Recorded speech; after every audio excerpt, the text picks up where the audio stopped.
It's my fucking lip. It's my fucking lip.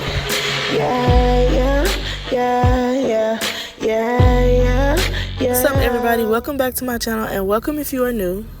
Don't forget to subscribe and hit the bell notification icon. So getting into this video today, I kind of wanted to show y'all just a little bit of how I do my curved nails for press-ons. And you pretty much would just apply about the same rules to doing a full set when you're using curved nails. So right here, I'm just giving y'all a blank video so that I can kind of get some words in and kind of do a little bit of explaining. So first of all, we want to start off on the do's today. We really don't want to just talk about the don'ts like that. We want to focus on what do you do, how do you do it.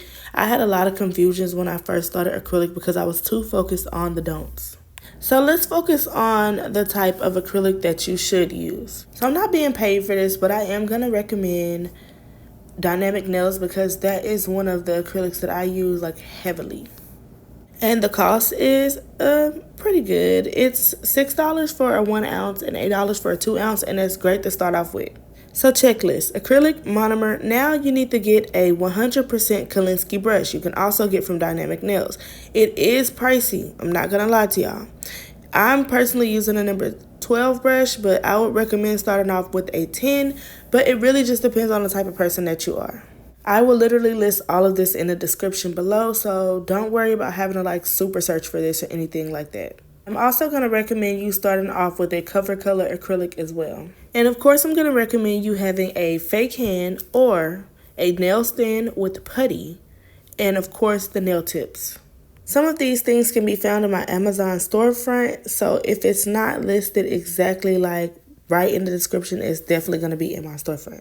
So just to have a quick checklist, we want to have acrylic, monomer, nail tips, a brush, and of course a nail stand or a hand. If you are starting off on a cheaper budget, I would definitely recommend the nail stands with the little putty. As a beginner and a beginner only, I'm going to recommend you getting some 100% acetone, not fingernail polish remover, acetone. And the reason why I say this is because a lot of times as a beginner, you are going to destroy the first brush that you get. So if you can get 2 brushes, do that, but don't use that second brush until you think you've gotten the application part down. So what the acetone will do will melt all of that dried up acrylic out of your brush just in case it sticks in there. And then also what you want to do is you want to mix the acetone with a little bit of monomer because you don't want it to just dry out your brush and mess up the bristles. And one last thing, monomer and acrylic dries depending on the temperature in the room. The best temperature I say you should have is about 75, maybe 70 depending on your house. Sometimes I've done 78 as well in my house because I have an older house and my AC blows, okay? So even when it's on 70, it's like freezing cold in here. So try to get to know your monomer, see how fast it dries, and you will be able to tell how fast it dries just from putting it on your brush. Getting into this application, the first thing you want to focus on is the monomer because that is the first thing that your brush touches. So we're going to dip into our monomer and tap it off the glass twice. 1, 2. Next, we're going to go into the acrylic and notice that I'm actually tapping to pick up more. 1, tap, bring it up, tap, bring it up. Once you have done this, we're going to watch the acrylic form correctly on top of the brush. This is called a bead. So picking up our bead again, watching it form, and you want it to look like buttery smooth before you place it down on the nail like so. Once it's placed down upon the nail, the first thing I do is I fix the sides of my bead. Look how smooth that looks, y'all. And because I have the correct temperature settings, I'm able to work with this bead at a pretty nice pace. I'm not rushing it. I'm not moving fast. This video is in real time. So once you get it formed, you're going to start to drag it down with the body of your brush, not the tip of the brush, the body of the brush. When I say drag, I don't mean literally pull, pull, pull. Notice that I'm using tapping motions and then I'm pulling down. When I get to the tip, that's when I want to use the tip of my brush. Tip to tip. That's how you knock off the rest of the acrylic that you do not need. Now, going back into the monomer, as you can see, I tapped it off just a little bit more because I don't need that big of a bead. I didn't get as much. I did light taps this time and I did them a little bit faster. You don't have to do it faster, but if you do lighter taps with less monomer, you won't pick up as much acrylic. So keep that in mind when going in with your second bead. Now, if you're starting off with small beads, then that's fine as well. You don't have to do really big beads, but all of them are small like this. So make sure that you are letting your acrylic dry down right before you're putting it up on there, because the last thing you want it to do is be super watery. And also what I want y'all to notice is that when I'm picking up another bead, I'm placing it directly where I stopped at on the nail. Take a look at this. Letting it dry down on the napkin because it was too wet. Gonna fix the sides like I told y'all. And then I'm placing it right on top of where I was working at before. I'm doing patting motions, and to get rid of the rest, I'm dragging it off with the tip of the brush. Again, I'm going into the monomer. I just want to show y'all the bead up close. See how smooth that got? Now I'm going to place it down upon the nail. And you want to do it kind of like where the natural nail would meet with the actual tip. But since this is a full cover, we're just going to start it like right before we see like that putty. And again, you are seeing me use the body of the brush to pat and drag, pat and drag, pat and drag. If you only drag, then you're just going to wipe the acrylic right off the nail, and you're pretty much going to waste your time. And I'm not saying that you can't fix it, but I'm saying like when I'm rushing, I still do it. Like every once in a while, I use way too much acrylic, and I'm like, maybe I shouldn't have done that. So I'm definitely not telling y'all like you have to be perfect with this. You're going to learn at one point.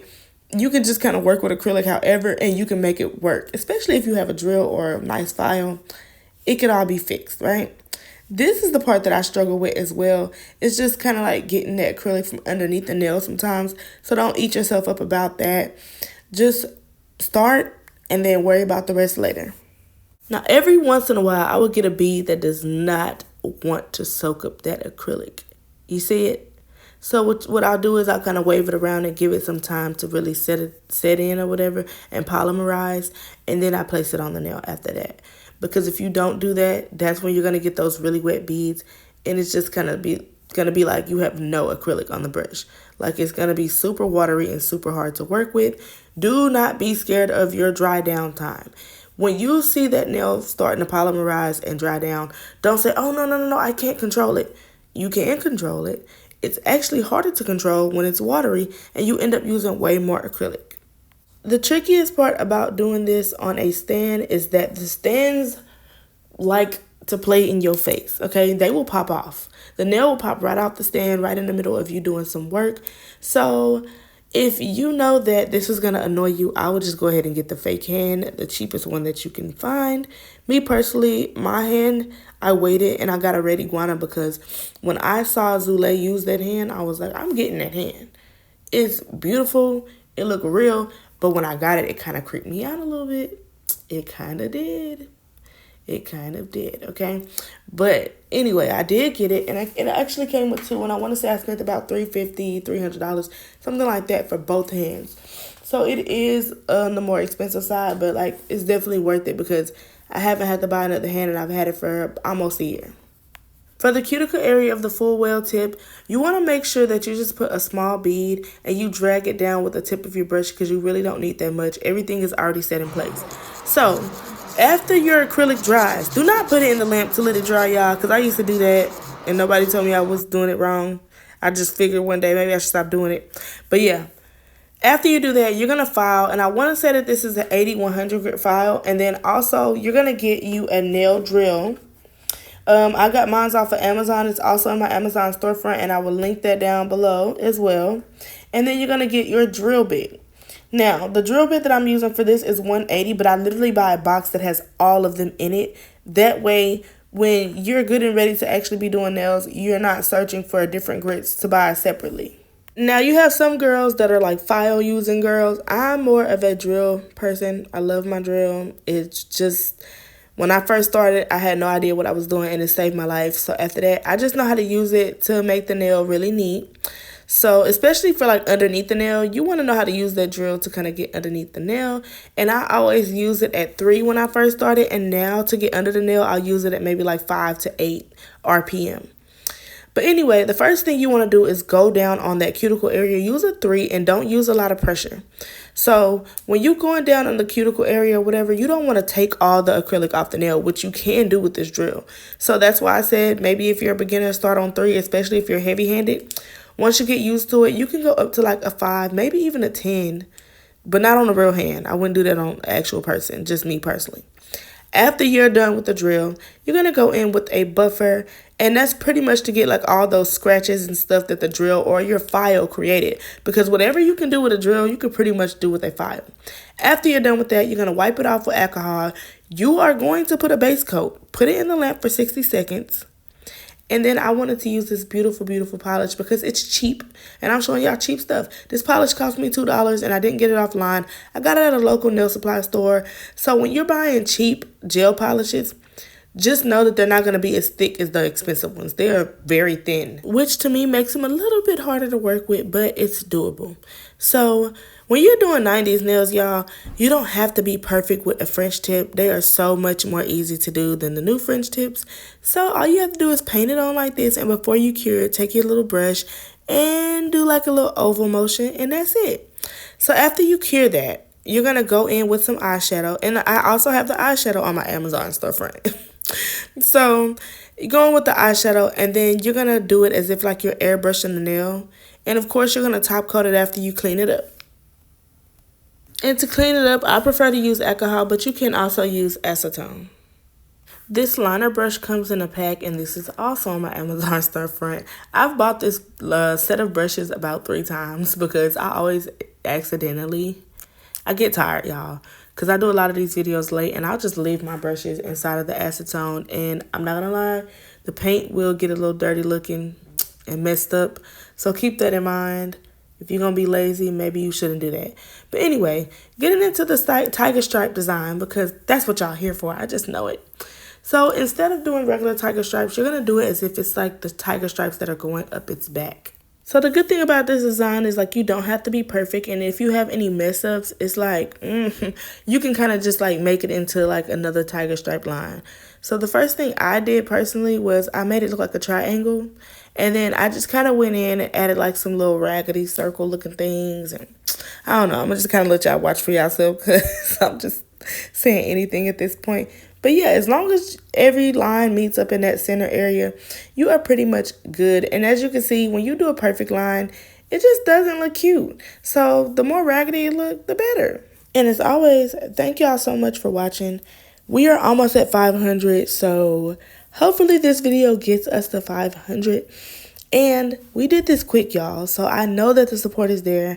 I know that we can go further than this, and I know that we are going to be a big channel pretty soon because we're moving. I'm trying to be consistent because it's not fair for y'all that I do content here and there. I think it will be fair for y'all to get content from me at least twice a week. But honestly, if you haven't noticed, I've been posting way more than twice a week because I'm really determined to get to my goal. And if you have any ideas, even if you feel like it's simple, throw it my way and I'm going to try to get it done. It's not guaranteed, but I'll put it in like a pot and I'll mix it up and I'll pull out a name and we'll go from there on me doing different types of content because I do want to give y'all what y'all like as well. And I'm thinking about doing a giveaway when I hit my 1,000 subscribers. So y'all stay tuned for that. And it's only going to be a giveaway for the people on my YouTube. So yeah, we're going to get it popping up over here. And it's going to be a nail set of your choice or maybe even a body butter. You never know.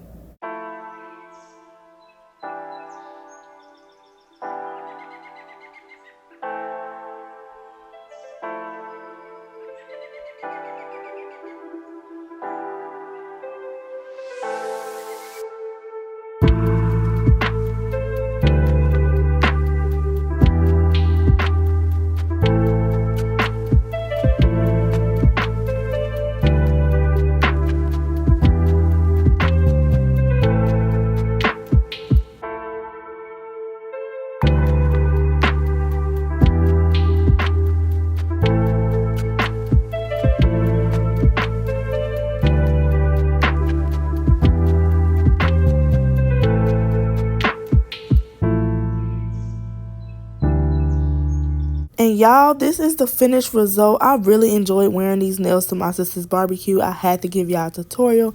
Let me know what y'all think about 90s nails. It's my lip. It's my lip.